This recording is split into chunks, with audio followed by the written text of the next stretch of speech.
Hæfimaður eða Homo habilis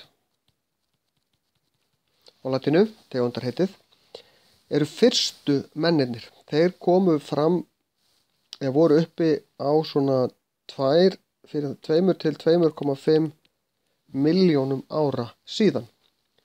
Þeir voru litlir, eru í raun í sambýli við margar tegundir mannapa, aðalega sunnapa, en voru gríðarlega fjölhæfir.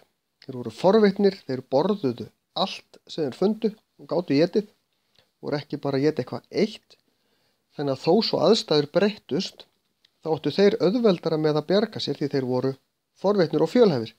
Og meðan sunnaparnir voru svolítið fastir í að éta það sem voru vanir að éta, þegar það breyttist, þá dóu þeir bara út.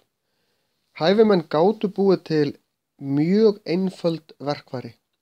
Gátu búið til svona steinaxir sem gátu notað til þess að höggva hluti í sundur, bjuggu ekki til vopn beint eða neitt í þá veruna og voru tiltölulega ólíkir okkur, bæði útliti og hátum. Hæfimenn lifðu eingöngu í Afríku og sér í lagi sunnarlega í Afríku í kringum Sigdalinn mikla og þar hafa aðalega fundist steingervingar hæfimenn eða eftir hæfimenn.